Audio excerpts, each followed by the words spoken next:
Salut à toutes et à tous, et bienvenue dans cette émission débat. Aujourd'hui, nous plongeons au cœur d'une actualité brûlante. Le Togo, en ébullition face à la crise politique, nous allons analyser ensemble les enjeux majeurs qui animent l'actualité, avec des points de vue croisés, des éclairages pertinents. Restez avec nous, car au-delà des faits, nous allons chercher à comprendre. Merci d'être là, installez-vous confortablement, le décryptage commence maintenant.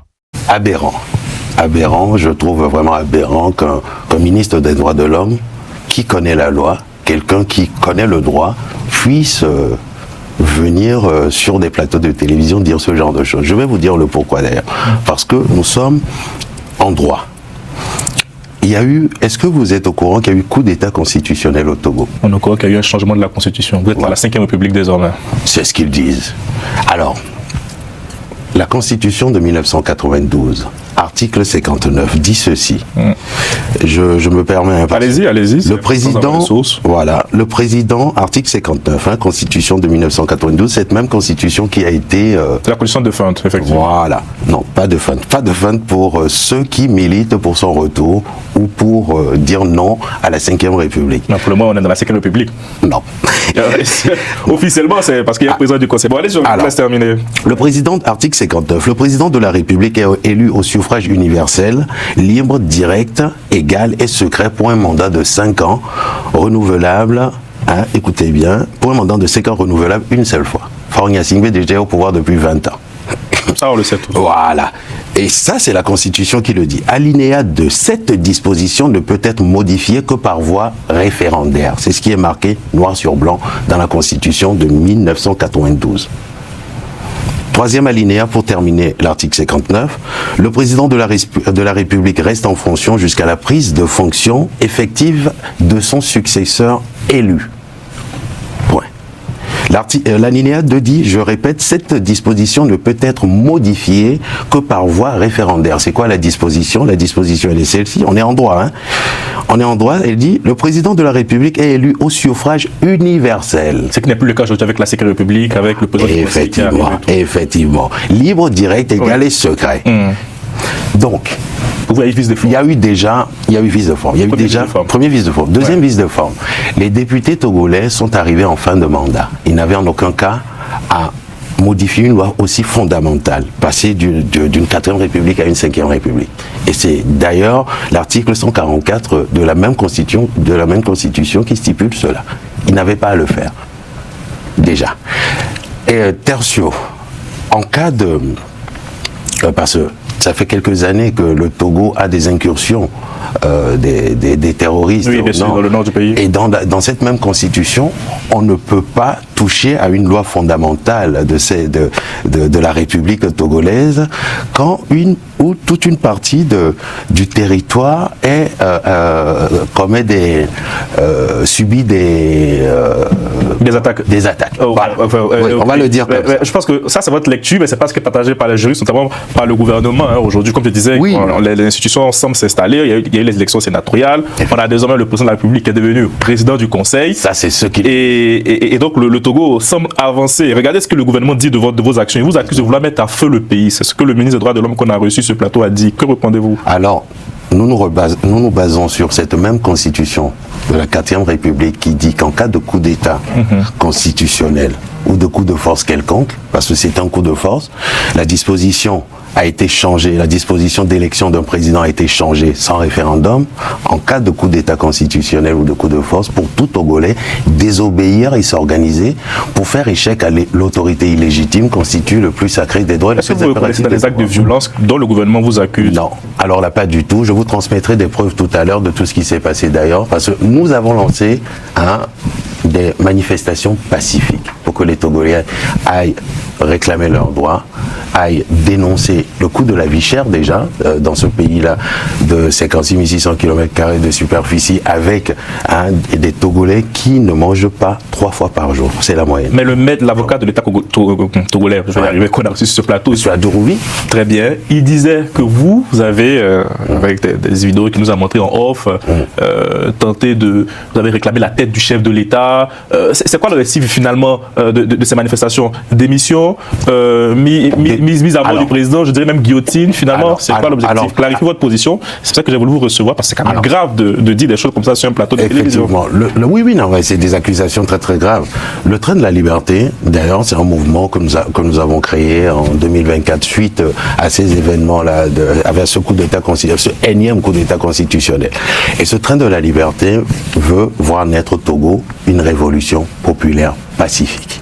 Des Togolais dans la rue disant non à Faure Gnassingbé et à ce système qui met à mal les Togolais depuis plus d'un demi-siècle. Ça fait plus d'un demi-siècle que ça dure. Le père a fait 38 ans, le fils a fait 20 ans. Dans quelle démocratie sommes-nous? Non, vous clarifiez, il n'y a jamais eu de volonté de mettre à mort le chef d'État. Vous avez des vidéos qui ont circulé sur TikTok qui disaient que si vous ramenez la tête du chef de l'État, vous avez tel rançon. Est-ce que vous vous désolidarisez de ces événements? C'est ce qu'il évoquait le mouvement du train de la liberté qui a lancé ces manifestations pacifiques, en association avec d'autres groupes de blogueurs, d'artistes, vous savez, on fait partie d'un collectif. Et suite à la sortie, dès que les Togolais sont sortis manifester pacifiquement et qu'ils se sont fait martyriser, tuer, parce qu'on a eu 8 morts quand même dans nos rangs, 8 morts, dont un enfant de 15 ans, un bébé de 3 mois, qui a reçu un gaz lacrymogène dans sa maison. Je vous transmettrai des images des militaires. Parce qu'on a tous vu. Hein, voilà, qui sont rentrés dans des domiciles. Et c'est suite à cela que, humainement, après ces manifestations pacifiques, à partir du 28 juin 2025, que d'autres blogueurs artistes sont montés au créneau pour dire écoutez, c'est pas possible, on peut pas avoir un président de la République dans un pays et qu'il se passe des tueries, qu'on tue des Togolais, que des militaires, des miliciens tuent des Togolais et qu'ils ne disent rien. Gratuitement, alors que des gens sont sortis manifester pacifiquement. Et c'est de là où, oui, je vous l'accorde, après cela, après cette série de meurtres, d'assassinats, que, humainement, des gens sont montés au voilà. Non, c'est pas une radicalisation, mais c'est humain. Enfin, c'est pour ça que c'est humain. Faut nommer les choses. C'est humain. Vous avez vu les vidéos aussi ou pas? J'ai vu les vidéos, mais c'est humain. Quand vous voyez la violence dont ont été victimes les Togolais depuis plus d'un demi-siècle, et récemment en juin, humainement, vous pétez un câble. Est-ce que vous voyez les images récemment au Népal? Ça vous inspire aussi? Vous souhaitez ça pour le Togo? Oui. En toute franchise? Franchement, on aurait voulu avoir cette révolution pour donner un nouveau départ au Togo. Oui. En toute franchise, on aurait voulu l'avoir. Il y a une affaire aussi assez importante dans votre pays, c'est celle d'Abdoul Aziz Goma. Il y a une réaction de l'Union européenne qui a beaucoup tourné sur les réseaux sociaux. Est-ce que vous pouvez nous donner le contexte, votre réaction sur ce sujet? Où en sommes-nous concrètement aujourd'hui? Aziz Goma, ça fait bientôt 7 ans qu'il est détenu arbitrairement à cause des mêmes manifestations pacifiques. Vous savez, au Togo aujourd'hui, les gens ne peuvent pas manifester pacifiquement. Vous vivez en Occident, récemment. À Paris, qu'est-ce qui s'est passé? Juste en face de nos bureaux, là. Le restaurant qui a brûlé, c'était juste en face de nos bureaux. Dans une démocratie, on ne peut pas priver un peuple de dire ce qu'il pense de la gouvernance. C'est impossible. Une fois qu'on restreint les espaces de liberté, c'est ce genre de choses qui arrivent au Togo. Des gens sortent, on les réprime. Et pire encore, c'est par des militaires togolais payés par le contribuable togolais. Des militaires et des miliciens. Et d'ailleurs, Faure Gnassingbé a connaissance de ces miliciens togolais, parce qu'il a dit dans un de ses articles, dans un des articles de RFI, de Jeune Afrique plutôt, c'était en 2017 ou 2018, il a dit qu'il avait connaissance de ces zélés, d'autodéfense, et voilà, c'est le terme, c'est des citoyens d'autodéfense. D'ailleurs, même dans cette nouvelle constitution, ils ont essayé de légitimer l'utilisation des miliciens. Est-ce que vous vous en rendez compte? Aujourd'hui, le Togo traverse une crise politique, et c'est comme ça qu'on doit l'appeler. Et la solution n'est plus politico-politicienne. C'est au peuple maintenant de se lever. Et Abdoul Aziz, il a entamé une grève de la faim. Abdoul Aziz, incarcéré depuis bientôt 7 ans, cette année, a entamé une grève de la faim. Il est dans une dizaine de jours de grève de la faim. 14, 15 jours de grève de faim. Il va bien, il a le moral très fort, mais il réclame le départ aussi de cette dictature. Mais pour nous qui sommes là, sa libération. Qui sommes observateurs, hein, nous journalistes, qui regardons un peu le Togo un peu de plus près, je dirais aussi, finalement on se dit après le bilan que vous venez de dresser et les interventions du gouvernement qu'on vient de recevoir, c'est vraiment deux mondes parallèles. Je vous demande en toute franchise, mais c'est le thème même du bandeau de l'émission, jusqu'où ira cette confrontation entre vous et le président Faure Gnassingbé? Finalement, c'est quoi la prochaine étape pour vous? On ne s'arrêtera pas. Le 30 août, déjà, la manifestation n'a pas pu avoir lieu. C'est effectivement pacifique. On se demande, mais... Le pays est militarisé. C'est ça le véritable problème. Quand les manifestations du 30 août ont été lancées par le M66, le collectif des blogueurs et des artistes, et ils ont déversé dans les rues des militaires, à chaque coin de rue, à chaque porte. D'ailleurs, l'artiste Amron, vous en avez eu vent aussi. On en parlait aussi. Il a été retourné manu militari chez lui, avec sa mère. Madame Niakade, ancienne ministre des Armées, qui aussi dénonce les dérives de l'État togolais aujourd'hui, a été raccompagnée chez elle.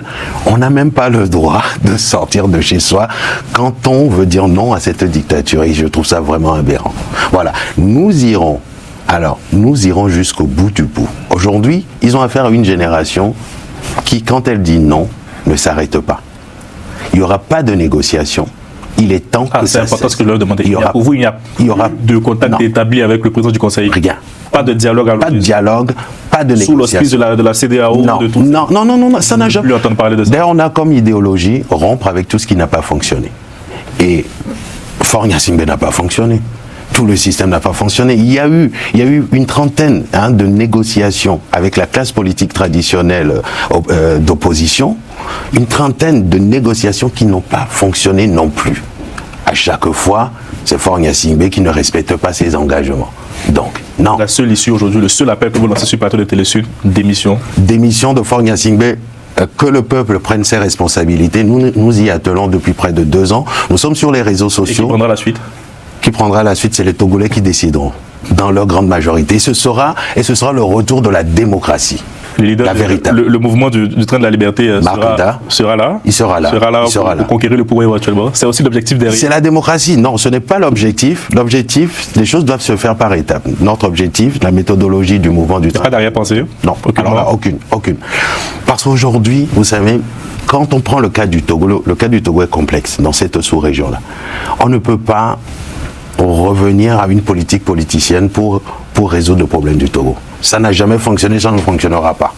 Il faut faire les choses étape par étape, remettre la souveraineté du peuple togolais au peuple togolais pour que le peuple togolais puisse choisir librement son leader. Voilà. Christophe Petri, merci beaucoup. Merci d'avoir répondu à nos questions. Merci à Romain Clicquot de Mec à la réalisation. Salutations à l'autre de leader, Mark Inda, des États-Unis. Avec nous aussi. Mais très bientôt on reviendra. Pas de souci. Vous avez son bonjour. Malheureusement, on n'a pas pu. On n'a pas pu se connecter. Voilà, mais en tout cas, nous transmettons nos salutations et puis merci beaucoup. Nous faisons vivre le débat sur cette antenne. On a reçu le gouvernement. Il était nécessaire qu'on puisse vous avoir aussi pour donner votre part de vérité. C'est ça, c'est la liberté d'expression, le principe du contradictoire sur les antennes de Global Africa Télé.